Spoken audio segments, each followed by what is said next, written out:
we go!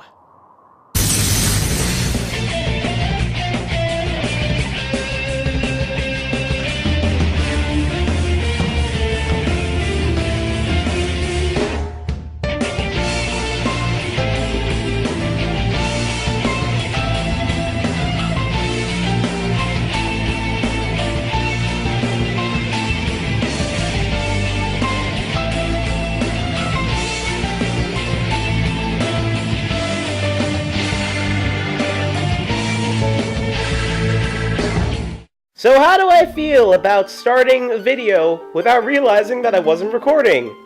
Well, I don't feel happy at all. Not at all.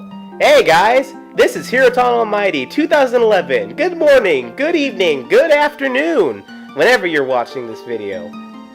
This is my LP of Let's Play The Legend of Zelda Twilight Princess on the GameCube, if you can notice the pretty color green button of A. And the red B button, whatever. Anyway, remember when I promised this game back in February? Yeah, well, I finally got around to doing it, considering I had a lot of things, including personal life problems. Anyway, this is the first LP that I'm going to be doing. I'm gonna do a 100% playthrough of it. Also, the reason I'm playing the GameCube version, which I will explain as we go through the intro, I'll get into that. But I will be covering the Wii version as well as Link's crossbow training as part of this LP. Obviously, this is going to go against 100% since it's a different version of the game, but you'll see, we'll work out. I'm going to be as informative as I can, so please bear with me, and if you're using this as a playthrough also as a guide, then, well, the power to you. As customary in every Zelda game, you get to name your main character, but I'm going to go as the canon name of the character, which is Link.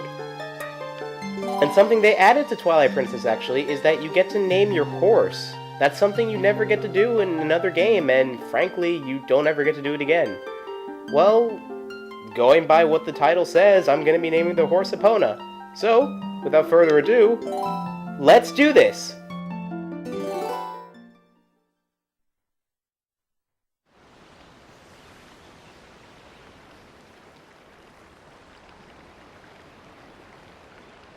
Tell me, do you ever feel a strange sadness as dusk falls? They say it is the only time when our world intersects with theirs. The only time we can feel the lingering regrets of spirits who have left our world.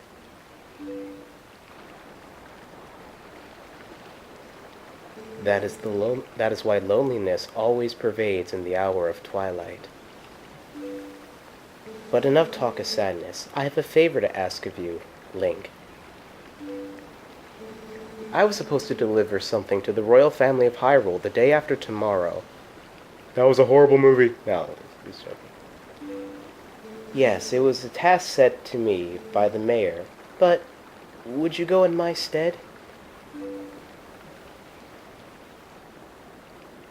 You have never been to Hyrule, right?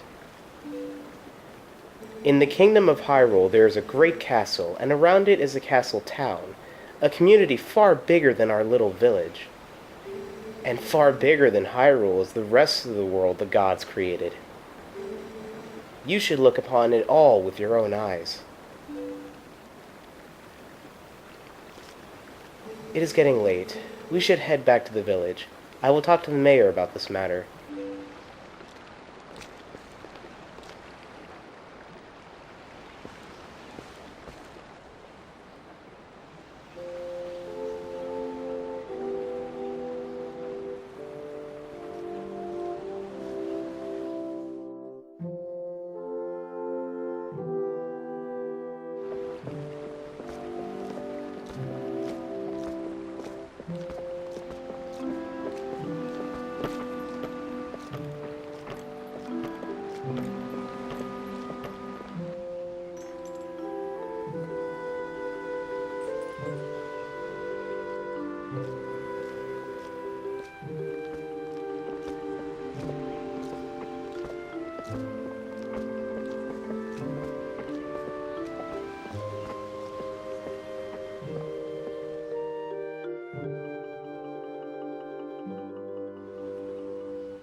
Hey, Link!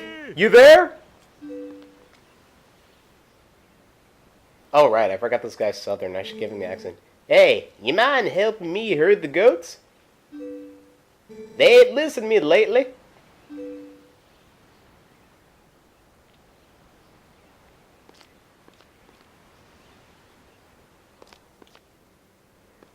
Hey, where's Epona?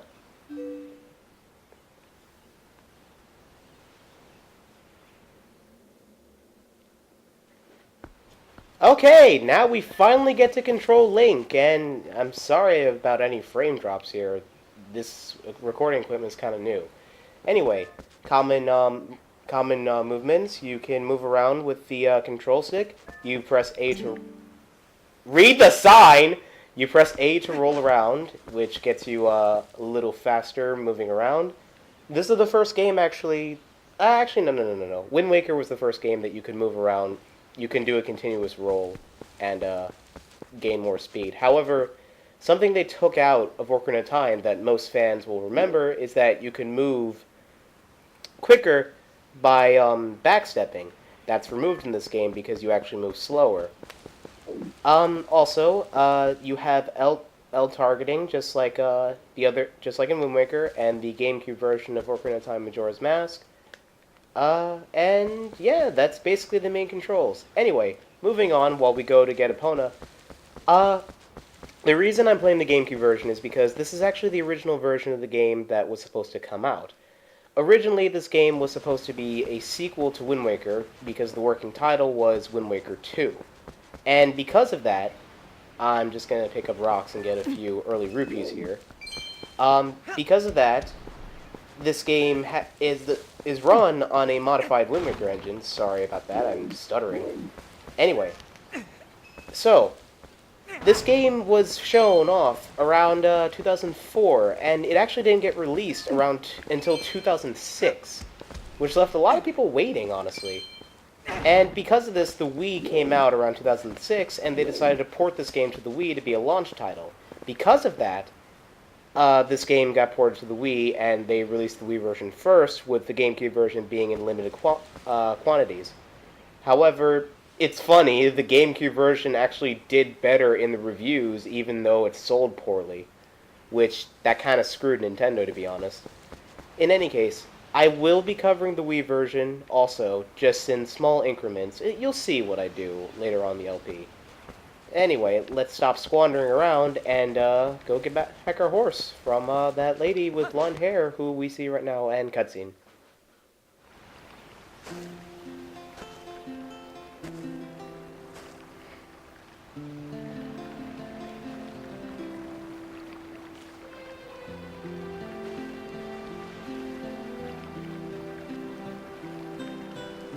Oh, hi, Link.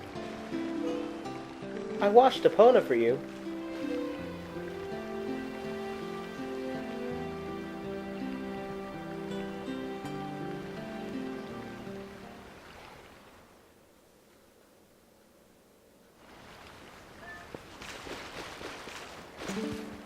Epona's a girl, too. You have to treat her nice like one. Oh, but listen, Link. Could you do something for me? Can you use a piece of grass to play that song for me? You know, the one that Epona likes?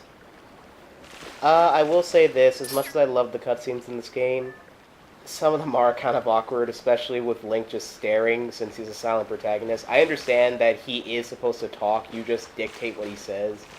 It is kind of awkward. Anyway, fans of Ocarina of Time should know what song this is. There's no musical instrument in this game, but it's made up for it with random instruments you can pick up from the fucking ground, which, again, Ocarina of Time fans will know what the song is.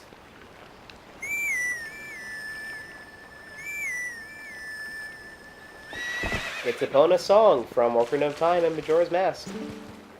It's such a nice melody. Epona looks happy. Well, she's all prettied up now, so I suppose you can ride her back. But don't you make her do too much, okay? Anyway, getting on her horseback here, she controls roughly around the same as she does in Ocarina of Time, except slightly better, because she honestly doesn't feel stiff this time. You can press A to dash, and when you're running, and you can press A when you're standing still to get off. You can also do other things later on Epona that we'll cover when we get to them.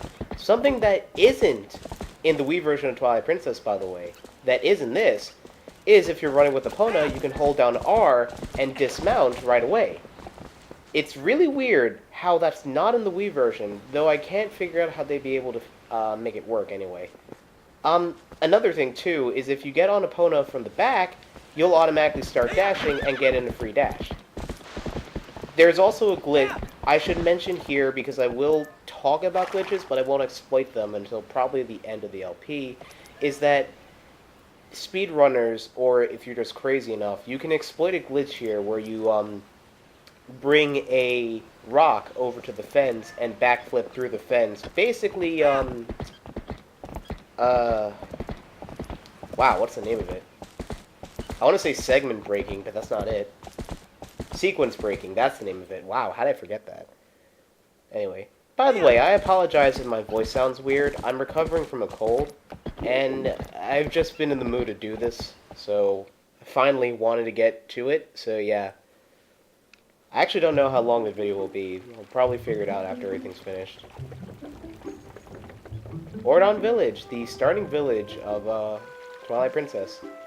Speaking of Twilight Princess, I should mention too, this used to be my favorite Zelda game. When it first came out, I played it so much, and at the time, I never beat a Zelda game before, but this game was the first one that I played non-stop when it came out when I was in 8th grade. I beat it on Valentine's Day, which is funny. But yeah, like, I love this game to death, and it's one of the only games I can 100% without a guide. The other being Tales of Symphonia. Anyways, it used to be my favorite Zelda game. My favorite is Spirit Tracks. Maybe we'll get to that game one day. Maybe. Anyway, you're supposed to take Epona up to the ranch and herd some goats, but considering you're gonna need money for this in this game a lot, not as much as Skyward Sword, but you're gonna need it a lot. Let's go around town and get some rupees and talk to the people that we're gonna be meeting in the rest of the game. Like, whoa, I lost control of Link for a second. My controller's pretty old, actually, considering this is the same GameCube controller I've been using for years. Oh my god, your face is huge. If it isn't a Link, are you going to close down the ranch for the day? I had to close down shop myself. I'm sure you know all about the mysterious monkeys that have been coming into the village lately. Those things worry me a bit. I better lock up tight here. I can't stand any more goods stolen. I can't trust that good-for-nothing husband to do anything right. Come on, Dad. You can't catch a silly little monkey. Well, no, I can't.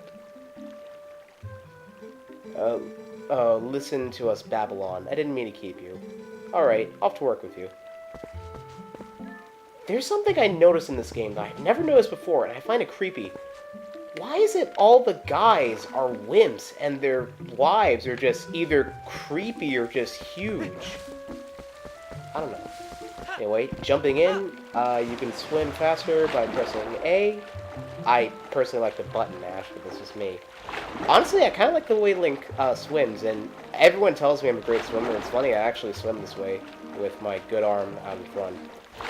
By the way, if you notice, Link has his, pretty much uses his good arm for everything in this game. Yeah, that's going to become a common trait you'll see later. And by the way, this is also another common trait you're going to be seeing later. Every time you shut off the game has to fucking remind you it's a blue rupee. I don't know why the game has to do that, but yeah, it's a thing that happens. In any case, going around, we're gonna get as many rupees as we can today, and then we're gonna close the ranch, and actually, I think that'll be an episode. The tutorial isn't that long. People say that Twilight Princess is a really boring start. It does, but it's not that long, which is why it's manageable. Again, it's I guess my second favorite Zelda game, so I'm not gonna complain that much. It's funny, too, because a lot of people hate this game. Like, I know, like, my friend, sorry about that, my computer fucking shut off for a second. My friend Brandon, like, he, like, doesn't like this game at all. which is weird, but to each his own. I can understand the criticisms of this game, and I will get into mine later on. Like, again, the blue rupee thing is really stupid, and it's even worse in Skyward Sword when they have to remind you every time you pick up an item when you shut off the game. But in any case, I digress.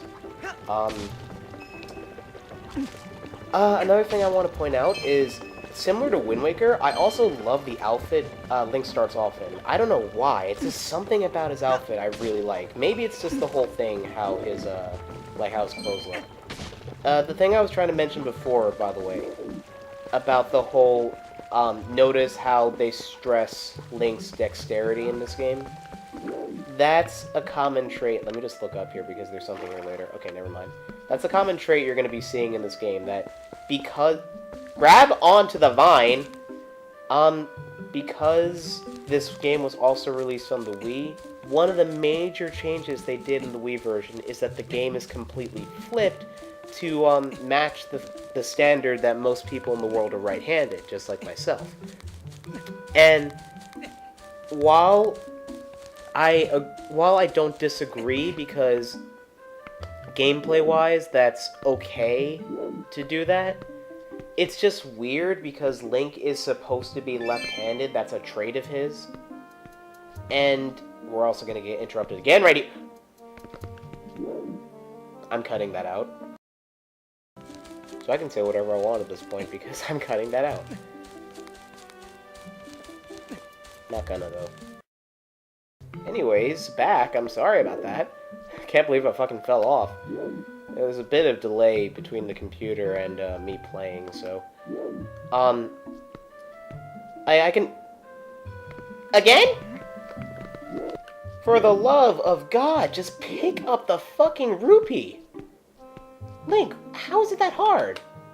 Just pick it up. Pick it up. There we go. Yellow rupee. Now you can fall. Thank you. Anyway, before I continue, let's talk to Russell. Ah, great timing, Link. There's something I had forgotten to tell you. My son Colin's making a fishing rod, so the two of you can play together. He should finish it today, so you can go and get it at my house tomorrow. And here is the little bitch himself. No, I'm not gonna say that. I like Colin, especially what happens later on. Spoilers! Oh. I'm making a fish. He just told us that. And this is Colin's mother, also Russell's wife, and oh, she's pregnant.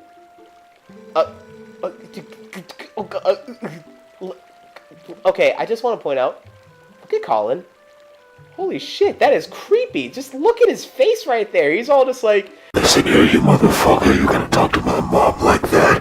I came out of that and I'm gonna fuck you up. Okay, let's not do that. That's creepy how the NPCs just kind of freeze there.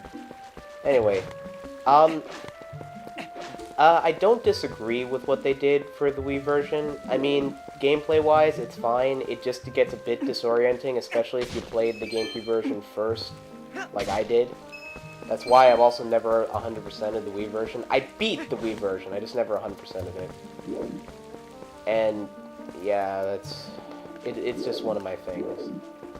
In any case, so, a little secret you can do there, is that's the only way to get up here, actually, is I believe on the back of it, yes, there's 20 rupees. Nice. There's 10 more rupees to collect, which I'm going to go get now, and continuing what I was saying, one thing, and there are other things about the Wii version is that because it's flipped, other characters that should be right-handed are left-handed, and basically, you notice how Link's outfit is pretty much like, it's stressing that he's left-handed. Pretty much, you know, they did that for a design choice, especially why in his normal outfit later on the promotional art of the game and everything, he has a greave on his left arm because it's on his right arm in the Wii version. It's basically all there to show off that, yes, the entire game's mirrored, so we're mirroring the art style, and they're stressing that he's left-handed and one right-handed the other. It's kind of annoying, but at the same time, it's like, whatever. There's actually 10 rupees up here, but I don't know how to get them. You can also, I should point out, there's cuckoos here. You can cuckoo fly just like you can in Ocarina of Time and Twilight Princess. Ocarina of Time, Twilight Princess. Ocarina of Time Majora's Mask. But it's not really used for anything yet. And that's all the rupees we can collect for now. This will come into play later, so I'm just gonna skip it. Let's talk to the mayor. Bo. Oh my god, your mustache is weird. You're going to help Fado out or not, Link? He's heading up to the ranch already. You better move along and take Epona with you. Okay, I get it. Not much to talk about right now. Like, I'm trying to be as informative as I can, but it's weird. It's weird. Every time I turn on the camera, it's like I forget what I have to say. Well, I can come up with things as I go along. Well, we're heading up to the ranch now, so that should be interesting. I guess one thing I can talk about is the music in this game. This is the first game to use actual orchestrated music. That it's not like Wind Waker where it was synthesized orchestra. This game uses actual instruments for it, even though it does still have some synthesis. Like, even though they say that Skyward Sword was the first orchestrated game, really it's mostly because it was the Super Mario Galaxy Orchestra working on that game, but this was the first game to actually have orchestra. Sorry about that. You probably cut out me coughing there. Anyway, we get into the first minigame of this game. Goat herding! And, oh my god, I hate this game. It's really obnoxious, especially later on. You basically press A to, whoop the goats into the herd, into the thing. They'll automatically go as long as you're blocking them from going anywhere else. Just don't whoop too many times because they will get angry and try to ram you. I gotta say, this game sucks later on, especially since you have to do this game a total of 3 times in the entire game if you're doing 100%. Once here, once later, and then once after the first dungeon to get a heart piece. Which, we'll talk about heart pieces when we get to there. Anyway, we're just about done for this video as the day's ending. So, we're going to go over the fence mechanics. Just like in Ocarina of Time, if you're dashing towards a fence and press A, you can jump over them, which he just said right there. So we do that, and jump over that. This guy's a dick though, because like, what if Epona was injured? We couldn't leave. Jerk. Also, the scenery in this game is beautiful, but that's just, you'll see what I mean. Like, I love the way the game looks, even though people say it looks too ugly. Whatever. Anyway, I'm going to be saving here, and I will see you guys in the next episode. See you later.